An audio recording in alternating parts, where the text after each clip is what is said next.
మళ్ళీ కులాల చిచ్చు ఇదేంటంటే కేంద్రం వరకు కూడా పాకే పరిస్థితి. బండి సంజయ్ గారు చేసిన వ్యాఖ్యలు ఇప్పుడు సోషల్ మీడియాలో పెద్ద ఎత్తున వైరల్ అవుతున్నది. రాజకీయాల్లో చూసుకోవాలి తప్పించి వాళ్ళ కులం ఏంటి వీళ్ళ కులం ఏంటండి. బండి సంజయ్ వర్సెస్ జగ్గారెడ్డి గారు, రాహుల్ గాంధీ గారు ముస్లిం అని చెప్పి కేంద్ర మంత్రి గారు చేసిన వ్యాఖ్యలు ఒకసారి ప్లే చేయండి ఆ బయటలో. రాహుల్ గాంధీ గారు ఏ మతము, ఏ కులము, ఏ జాతి, ఏ దేశమో రాహుల్ గాంధీ గారి తాత పేరు ఏం పేరు తెలుసా? ఫిరోజ్ ఖాన్ గాంధీ. ఏం పేరు?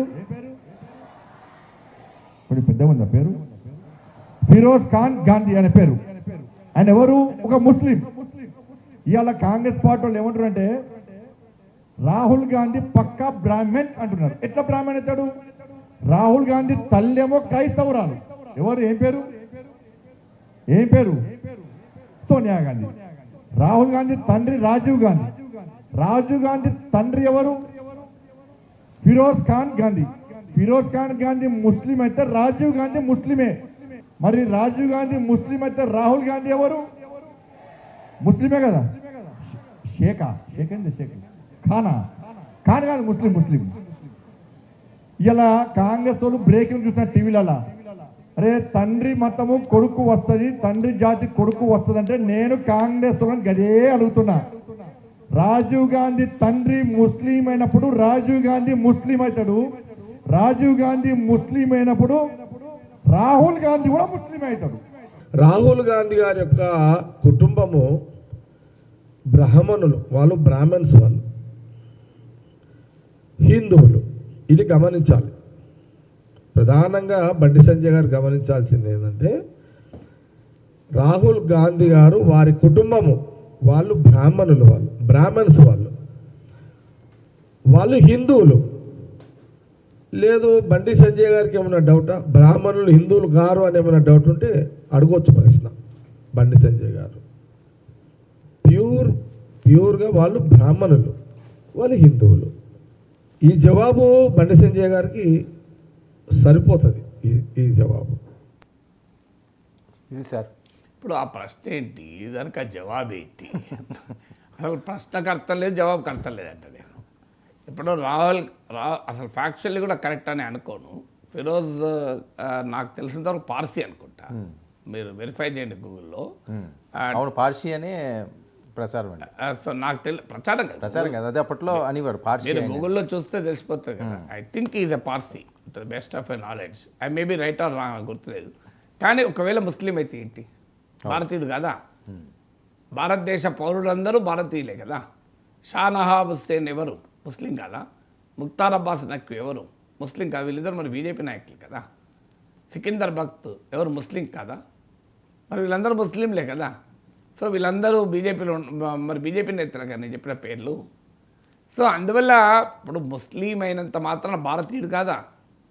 సో హిందువా, ముస్లిమా, క్రైస్తవుడా, సిక్కా అనే ఆధారంగా భారతదేశం ఉండదు. భారతదేశ పౌరసత్వం ఆధారంగా ఉంటుంది. మతం ఆధారంగా భారతీయుడు కాదు. ఇది భారతదేశంలో పుట్టిన ప్రతి బిడ్డ భారతీయుడే, ప్రతి బిడ్డ హిందువే అని చెప్పి ఆర్ఎస్ఎస్ అధినేత చెప్తున్నాడు. మరి రాహుల్ గాంధీ హిందువా కాదా అని చర్చ ఏంటి? ఇప్పుడు భారతీయ జనతా పార్టీ, బండి సంజయ్ కాదు అక్కడ, that is the stand of the Bharatiya Janata party. మీరు ఆర్టిఫిషియల్ ఇంటెలిజెన్స్ అన్నా అది హిందూ ఆర్టిఫిషియల్ ఇంటెలిజెన్సా, ముస్లిం ఆర్టిఫిషియల్ ఇంటెలిజెన్స్ అంటే బీజేపీ. మీరు బీజేపీ యొక్క సభ వాటర్ బాటిల్, ఇది హిందూ వాటర్ బాటిల్, ముస్లిం వాటర్ బాటిల్ అంటారు. అందువల్ల ఇది ప్రపంచంలో ప్రతిదాన్ని హిందూ ముస్లిం అనే యాంగిల్లో మినహా ఇంకో యాంగిల్ ఉండదు. నేను అందుకే చాలా రోజుల కింద చెప్పాను, భగవద్గీతలో 7వ అధ్యాయం 21వ శ్లోకం, మళ్ళొక్కసారి కూడా చెప్తున్నాను. మీరు ఎక్కడ కావాలంటే చూడండి గూగుల్లో. 7వ అధ్యాయం 21వ శ్లోకం. అందులో శ్రీకృష్ణ పరమాత్మ ఏమంటాడంటే, ఎవరికి ఎవరి యందు భక్తి కలిగినా వారిలో భక్తిని నేనే కల్పిస్తాను అర్జున అన్నాడు. ఇది శ్రీకృష్ణ పరమాత్మ చెప్పింది. హిందూ మతం ఏం చెప్తోంది? హిందూ మతం చెప్పేది, రామకృష్ణ పరమహంస ఏమన్నాడు తెలుసా? దారులు ఏవైనా చేరే చోటు ఒక్కడికే అన్నాడు. దారులు వేరైనా చేరే చోటు ఒక్కడే అన్నాడు. స్వామి వివేకానంద ఏమన్నాడు షికాగోలో, నేను ఏ దేశం నుంచి వచ్చానంటే మా దేశంలో మా మతంలోనే సత్యం ఉందని నమ్మము, అన్ని మతాల్లోనూ సత్యం ఉందని నమ్ముతామన్నాడు. ఉపనిషత్తులు ఏం చెప్పాయి? అన్ని మంచి ఆలోచనలు అన్ని వైపుల నుంచి రానియండి అన్నారు. అసలు నిన్న కాక మొన్న నరేంద్ర మోడీ అమెరికాలో ఏం చెప్పాడు? మేము వసుదైక కుటుంబాన్ని నమ్ముతామన్నాడు. అంటే ప్రపంచమే ఒక కుటుంబంగా భావిస్తామన్నాడు. ఒకవైపు ఏమో వసుదైక కుటుంబ భావన ఈ దేశ సాంస్కృతిక వారసత్వం. అంటే ప్రతి మానవుణ్ణి ప్రతి మానవుడు ప్రేమించేటువంటి ఒక భారతీయ సాంస్కృతిక నాగరికత వారసత్వం. ఇదే భారతీయత అంటే.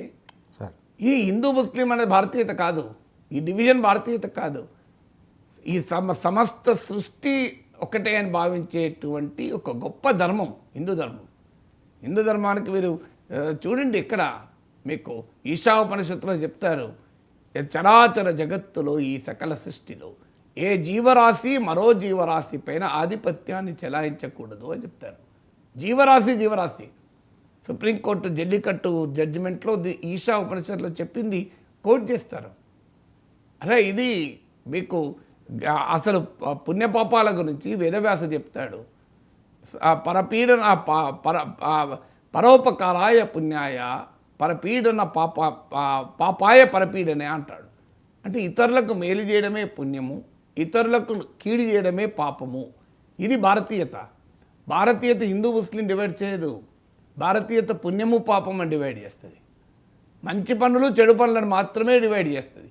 మంచి చెడ్డలు మనుషులందున ఎంచి చూడగ రెండే కులములు, మాల ఎన్నది మంచి ఎన్నది మాల అయితే ఆ మాలన ఎగుదును అని గురజాడన్న గడ్డ మీద మనం పుట్టాము. అది ఇదే భారతీయత అంటే. ఒక మహోన్నతమైనటువంటి నాగరికత సాంస్కృతిక వారసత్వానికి మనం బిడ్డలము. ఇది భారతీయ. నిన్నగా మనం చెప్పాడు, నేను చెప్పింది కాదు కదా. వసుదైక కుటుంబం అంటే ఏంటి? ఈ వసుదైక కుటుంబంలో ఇదేం పంచాయతీయా? వసుదైక కుటుంబంలో ఇదేం పంచాయతీ? మీరు రూపాయి విలువను రూపాయి రోజు రోజుకు పతనమవుతుంది. దీంట్లో రాహుల్ గాంధీ ఏం చేశాడు, మోడీ ఏం చేశాడు, కాంగ్రెస్ ఏం చేసి, బీజేపీ ఏం చేసింది? స్టాక్ మార్కెట్లు దెబ్బతింటున్నాయి. కాంగ్రెస్ ఏం చేసింది, బీజేపీ ఏం చేసింది? 10 ఏళ్ళ యూపీఏ పాలనలో జీడిపి గ్రోత్ పెరిగిందా? ఆదాయాలు పర్ క్యాపిటల్ ఇన్కమ్ తలసరాదాయం పెరిగిందా? 10 ఏళ్ళ ఎన్డీఏ పాలన పెరిగిందా? సార్, 10 ఏళ్ళ యూపీఏ పాలనలో ధరలు ఎలా ఉంటాయి? 10 ఏళ్ళ ఎన్డీఏ పాలనలో ధరలు ఎలా ఉన్నాయి? 10 ఏళ్ళ యూపీఏ కాంగ్రెస్ పాలనలో ఉద్యోగాలు కల్పన ఎలా ఉన్నాయి? 10 ఏళ్ళ బీజేపీ పాలనలో ఉద్యోగాలు, ఇవి కదా చర్చించుకోవాల్సింది. బీజేపీ కాంగ్రెస్ల మధ్య ముస్లిము బ్రాహ్మణు, ఇదా చర్చ? సార్, ఇందులో క్లియర్గా ఉంది సార్, మీరు చెప్పినట్లు గూగుల్లోనే. ఫిరోజ్ గుజరాత్కి చెందిన జొరాస్ట్రియన్ పార్సీ కుటుంబానికి చెందినవారు. మరి ఇక మరి చెప్పండి, ముస్లిం ఎట్లయితే క్లియర్గా ఉంది. అది కూడా ఎందుకు చెప్పాల్సి వచ్చిందంటే ఫ్యాక్చువల్లీ కూడా ఇన్కరెక్ట్ అని. పార్సీస్ ఎక్కడి నుంచి వచ్చారు? పార్సీస్ రతన్ టాటా పార్సీ. రతన్ టాటా బాగా గౌరవిస్తాం కదా మనము. అవును. రతన్ టాటాకు భారతరత్న ఇవ్వాలని చెప్పి ఇప్పుడు చర్చ నడుస్తుంది కదా. మరి ఇప్పుడు రతన్ టాటా మీకు నాని పాల్కి ఇవ్వాలా? వీళ్ళంతా భారతీయులు కదా. మీకు ఫాలియస్ నారిమాన్ నిన్నమటిదాకా ఈ ప్రభుత్వానికే అడ్వకేట్ తరఫున వాదించాడు కదా. అదే ఎంతమంది ఉన్నారు, చాలా పెద్ద పెద్ద వాళ్ళు ఉన్నారు కదా. పార్సీస్కో భారతదేశంలో భాగం అయిపోయారు కదా పార్సీస్. వాళ్ళు ఫస్ట్ అడుగు పెట్టింది నాకు తెలిసిన వరకు గుజరాత్లో. గుజరాత్ గడ్డ నుంచి ఇతర ప్రాంతాలకు స్ప్రెడ్ అయ్యారు. సో మనము ఎక్కడికి పోతున్నాం మనము? అసలు ఈ చరిత్ర, ఈ కథ, ఈ సంస్కృతి ఎక్కడికి పట్టుకొస్తుంది భారతదేశాన్ని? సో ఇప్పుడు మీరు ఇలాంటి చర్చించుకొని దేశాలు ఏమైనా బాగుపడ్డాయా? టుట్సులు అని చెప్పి రువాండాల, కాంగోల మారణ హోమం. బంగ్లాదేశ్లో ముస్లింలే కదా, మరి పాకిస్తాన్ బెంగాలీ ముస్లింలు, ఉర్దూ మాట్లాడే ముస్లింలు చెప్పి మారణ హోమం. ఇది కదా మనం చూసింది.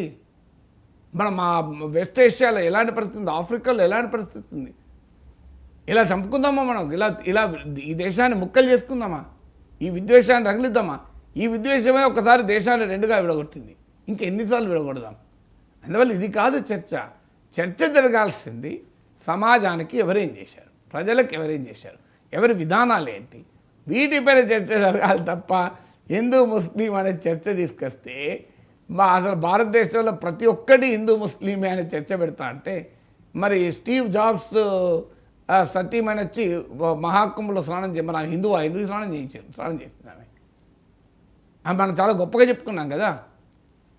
క్రైస్తవులు 99% ఉన్న బ్రిటన్లో ప్రాక్టీసింగ్ హిందూ ఋషి సునక్ ప్రధానమంత్రి అయితే గర్వపడ్డాం కదా.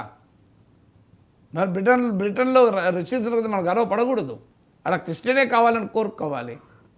వైట్ హౌస్లో దీపావళి వేడుకలు జరిపితే గర్వపడ్డాం కదా. అవును. మరి ఇది హిపోక్రసీ కాదా? అందువల్ల డిబేట్ నడవాల్సింది ఎవరి మతం ఏంటి, ఎవరి కులం ఏంటి అని కాదు.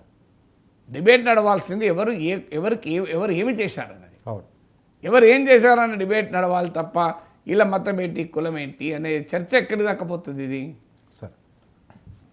సరే మరొక అంశం, ఐఏఎస్లకి ఏసీ జబ్బు పట్టుకుంది అని చెప్పి సాక్షాత్తు తెలంగాణ సీఎం రేవంత్ రెడ్డి గారు మాట్లాడడం, ఐఏఎస్ అధికారుల మీద, ఐపీఎస్ అధికారుల మీద రాజకీయ నాయకులు చేస్తున్న వ్యాఖ్యలు చాలామంది